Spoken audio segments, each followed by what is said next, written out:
하나님 말씀은 사무엘하 17장 1절부터 29절입니다. 우리 교독하겠습니다. 아히도벨이 또 압살롬에게 이르되 이제 내가 사람 12,000명을 택하게 하소서.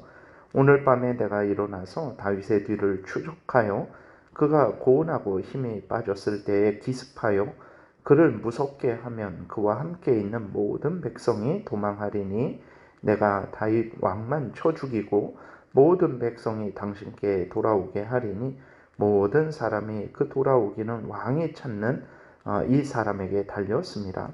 그리하면 모든 백성이 평안하리이다 하니 압살롬과 이스라엘 장로들이 다 그 말을 옳게 여기더라. 압살롬이 이르되 아렉 사람 후세도 부르라. 우리가 이제 그의 말도 듣자 하니라. 후세가 압살롬에게 이르매 압살롬이 그에게 말하여 이르되 아히도벨이 이러이러하게 말하니 우리가 그 말대로 행하랴? 그렇지 아니하거든 너는 말하라 하니 후세가 압살롬에게 이르되 이번에는 아히도벨이 베푼 계략이 좋지 아니하니이다 하고 또 후세가 말하되 왕도 아시거니와 왕의 아버지와 그의 추종자들은 용사라. 그들은 들에 있는 곰이 새끼를 빼앗긴 것 같이 격분하였고 왕의 부친은 전쟁에 익숙한 사람인즉 백성과 함께 자지 아니하고 지금 그가 어느 굴에나 어느 곳에 숨어 있으리니 혹 무리 중에 몇이 먼저 엎드러지면 그 소문을 듣는 자가 말하기를 압살롬을 따르는 자 가운데에서 패함을 당하였다 할지라. 비록 그가 사자 같은 마음을 가진 용사의 아들일지라도 낙심하리니 이는 이스라엘 무리가 왕의 아버지는 영웅이요 그의 추종자들도 용사인 줄 알미니라. 나는 이렇게 계략을 세웠나이다. 온 이스라엘을 단부터 부할세바까지 바닷가에 많은 모래같이 당신께로 모으고 친히 전장에 나가시고 우리가 그 만날 만한 곳에서 그를 기습하기를 이슬이 땅에 내림같이 우리가 그의 위에 덮여 그와 그 함께 있는 모든 사람을 하나도 남겨두지 아니할 것이요 또 만일 그가 어느 성에 들었으면 온 이스라엘이 밧줄을 가져다가 그 성을 강으로 끌어들여서 그곳에 작은 돌 하나도 보이지 아니하게 할 것이니이다 하매 압살롬과 온 이스라엘 사람들이 이르되 아렉 사람 후세의 계략은 아히도벨의 계략보다 낫다 하니 이는 여호와께서 압살롬에게 화를 내리려 하사 아히도벨의 좋은 계략을 물리치라고 명령하셨음이더라. 이에 후세가 사독과 아비아달 두 제사장에게 이르되 아히도벨이 압살롬과 이스라엘 장로들에게 이러이러하게 계략을 세웠고 나도 이러이러하게 계략을 세웠으니 이제 너희는 빨리 사람을 보내 다윗에게 전하기를 오늘 밤에 광야 나루터에서 자지 말고 아무쪼록 건너가소서 하라. 혹시 왕과 그를 따르는 모든 백성이 몰사할까 하노라 하니라. 그때에 요나단과 아히마스가 사람이 볼까 두려워하여 감히 성중에 들어가지 못하고 에느로겔가에 머물고 어떤 요종은 그에게 나와서 말하고 그들은 가서 다윗 왕에게 알리더니 한 청년이 그들을 보고 압살롬에게 알린지라. 그 두 사람이 빨리 달려서 바울임 어떤 사람의 집으로 들어가서 그의 뜰에 있는 우물 속으로 내려가니 그 집 여인이 덮을 것을 가져다가 우물 아귀를 덮고 찌은 곡식을 그 위에 널매 전혀 알지 못하더라. 압살롬의 종들이 그 집에 와서 여인에게 묻되 아히마아스와 요나단이 어디 있느냐 하니 여인이 그들에게 이르되 그들이 시내를 건너가더라 하니 그들이 찾아도 만나지 못하고 예루살렘으로 돌아가니라. 그들이 간 후에 두 사람이 우물에서 올라와서 다윗 왕에게 가서 다윗 왕에게 말하여 이르되 당신들은 빨리 물을 건너가소서. 아히도벨이 당신들을 해하려고 이러이러하게 계략을 세웠나이다. 다윗이 일어나 모든 백성과 함께 요단을 건널새 새벽까지 한 사람도 요단을 건너지 못할 자가 없었더라. 아히도벨이 자기 계략이 시행되지 못함을 보고 나귀의 안장을 지우고 일어나 고향으로 돌아가 자기 집에 이르러 집을 정리하고 스스로 목매어 죽음에 그의 조상의 묘에 장사되니라. 이에 다윗은 마하나임에 이르고 압살롬은 모든 이스라엘 사람과 함께 요단을 건너니라. 압살롬이 아마사로 요압을 대신하여 군 지휘관으로 삼으니라. 아마사는 이스라엘 사람 이드라라 하는 자의 아들이라. 이드라가 나하스의 딸 아비갈과 동침하여 그를 낳았으며 아비갈은 요압의 어머니 스루야의 동생이더라. 이에 이스라엘 무리와 압살롬이 길르앗 땅에 진친지라. 다윗이 마하나임에 이르렀을 때에 암몬 족속에게 속한 랍밧 사람 나하스의 아들 소비와 로데발 사람 암미엘의 아들 마길과 글로림 길르앗 사람 바르실레가 침상과 대야와 질그릇과 밀과 보리와 밀가루와 볶은 곡식과 콩과 팥과 볶은 녹두와 꿀과 버터와 양과 치즈를 가져다가 다윗과 그와 함께한 백성에게 먹게 하였으니 이는 그들 생각에 백성이 들에서 시장하고 고나고 목마르겠다 함이더라. 아멘. 기도드리겠습니다. 살아계신 하나님 감사합니다. 이 시간 하나님의 말씀을 전하고 듣습니다. 성령께서 역사하셔서 하나님의 뜻을 잘 깨달아 알게 도우시고 또 하나님의 알려주시는 대로 잘 믿고 따르게 도우소서. 감사드리고 예수 그리스도의 이름으로 기도드렸습니다. 아멘. 오늘 본문에서는 이제 하나님께서 다윗을 도우셔서 압살롬과 그 함께한 무리들을 어리석게 하시고 또 다윗으로 하여금 승리할 수 있는 발판을 만들어 주시는 그러한 내용이 기록되어 있죠. 아히도벨은 이제 16장에서 봤을 때 압살롬으로 하여금 아버지 다윗의 후궁들과 동침하게 했습니다. 그렇게 해서 이제 압살롬으로 하여금 다시는 돌이키지 못하게 한 거죠. 아버지 다윗과 화해하지 못하게 한 거예요. 그래서 압살롬으로 하여금 반역한 것을 끝까지 밀고 나가게 했고 또 그것을 통해서 이제 압살롬을 따르는 자들로 하여금 압살롬이 다윗과 전적으로 이제는 절대적으로 화해하지 않을 것이라는 것을 확신케 해서 압살롬을 위해서 전적으로 헌신하게 했습니다. 아히도벨은 이제 참으로 인간적으로 아주 지혜로운 계략을 베푸는 사람이죠. 아히도벨은 이제는 다윗을 완전히 제거하고자 하는 아주 지혜로운 계략을 내놓습니다. 아히도벨은 압살롬에게 12,000명의 군사만 주면 힘이 빠진 다윗을 쫓아가서 다윗만 쳐서 죽이겠다. 이 다윗이 핵심이다. 이스라엘 백성들이 이제 압살롬에게로 돌아오지 않는 것은 다윗이 있기 때문이니까 다윗만 쳐서 죽이고 백성들로 하여금 평화적으로 압살롬에게 돌아오게 하겠다라고 압살롬에게 제안을 해요. 압살롬과 이스라엘 장로들이 아히도벨의 제안을 모두 옳게 여깁니다. 그래서 만약에 압살롬이 아히도벨에게 군사를 줬다면 다윗은 죽임을 당했을 거예요. 죽임을 당했을 것이고 또 백성들은 아무런 피해가 없었을 것입니다.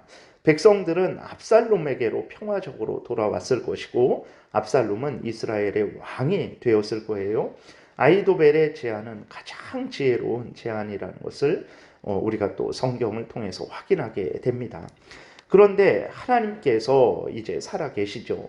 하나님께서는 다윗을 통해서 예수 그리스도가 나게 하시는 그 계획을 세우셨어요. 그렇기 때문에 하나님께서는 다윗을 지키시고 보호를 하십니다. 다윗의 후손들을 통해서 이렇게 하나님이 정하신 다윗과 솔로몬을 통해서 그 후손들을 통해서 예수 그리스도가 나게 하셨기 때문에 압살롬이 이스라엘의 왕이 되는 것을 허락하시지 않는 거죠.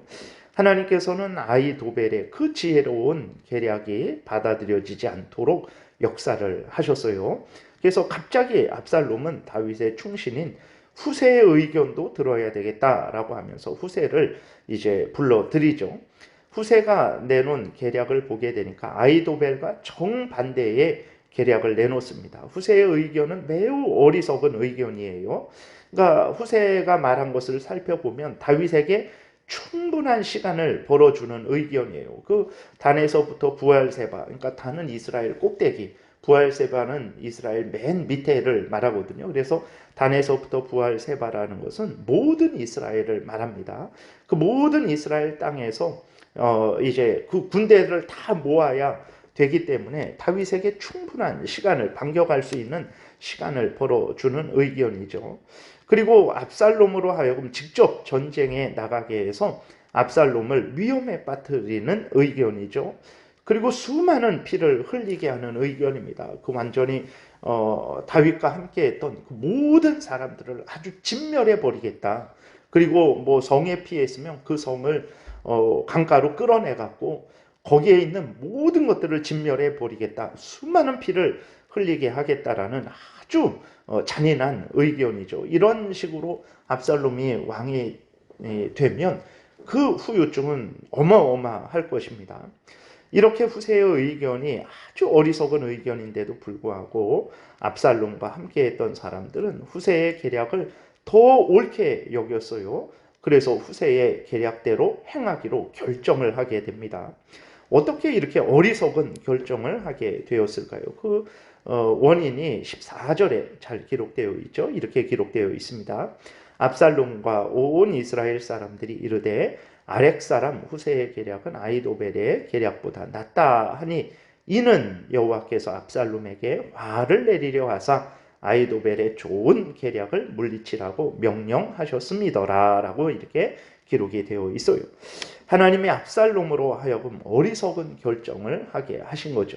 그래서 다윗이 몸을 피하고 전열을 재정비할 시간을 얻게 해 주신 것입니다. 어제도 말씀을 드렸어요. 우리만 살아있는 것이 아니고 우리만 인간만 지혜로운 것 아닙니다. 하나님이 살아계시고 하나님은 전지전능하시다라는 것을 우리는 늘 잊지 말아야 됩니다. 그래서 모든 일은 하나님에 의해서 이루어지는 거예요. 하나님에 의해서 이루어지지 않는 것입니다. 그 주권이 하나님에게 있는 거예요. 야고보서 4장에서도 그래서 하나님을 의지하지 않고 하나님의 뜻을 생각하지 않고 자기 마음대로 일생을 살아가는 계획을 세우는 자들을 향해서 하나님은 어리석고 악하다라고 이렇게 말씀을 하시는 것입니다.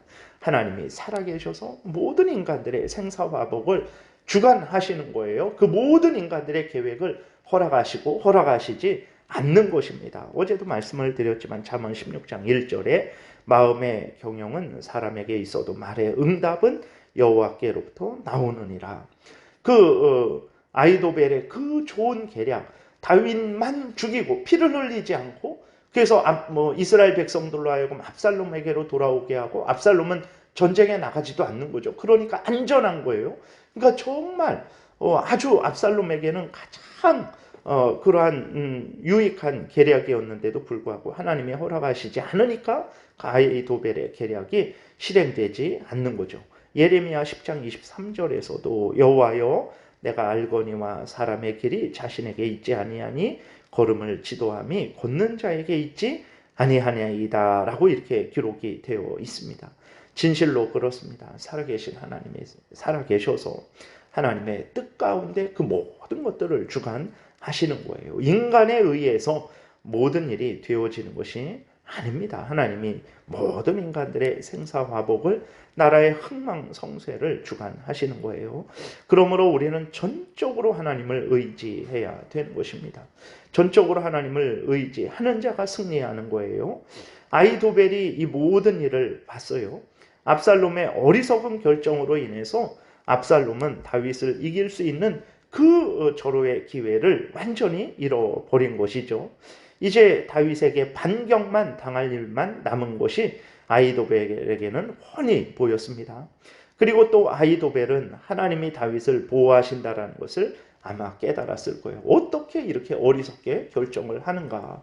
이렇게 지혜로운 이 계략대로 행하면 다윗만 죽이고 피도 흘리지 않고 평화롭게 안전하게 압살롬이 왕이 될 수 있는데 어떻게 저 어리석은 후세에 저 어리석은 계략을 따라가는가. 그러면서 이제 아히도벨이 생각했겠죠. 하나님이 다윗과 함께하는구나 라는 것도 아히도벨은 깨달았을 거예요.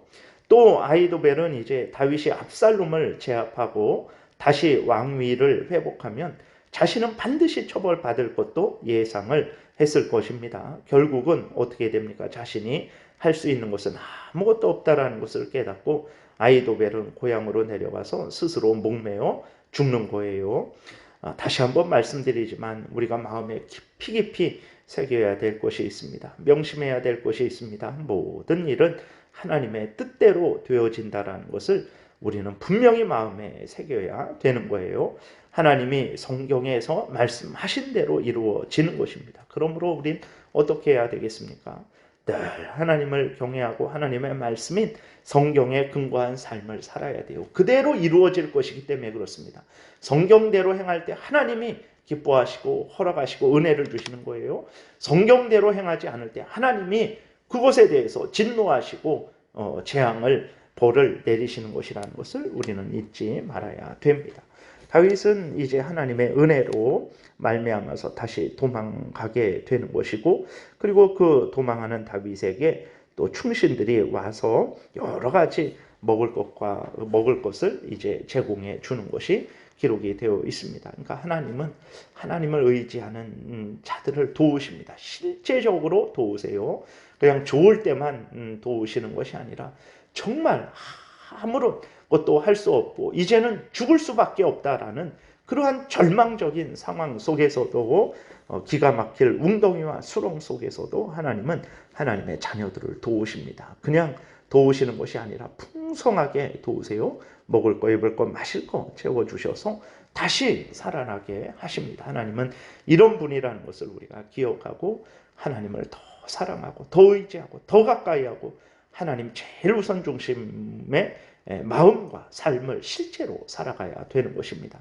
하나님을 가까이 하는 자는 살 것이고 하나님을 멀리하고 하나님의 뜻을 따르지 않는 자는 반드시 죽을 것이라는 것을 우리가 마음에 깊이 깊이 새기고 우리가 하나님을 더 가까이 하고 사랑하고 의지하고 하나님의 말씀인 성경 말씀대로 살아가는 복된 그러한 삶을 살아야 되겠습니다.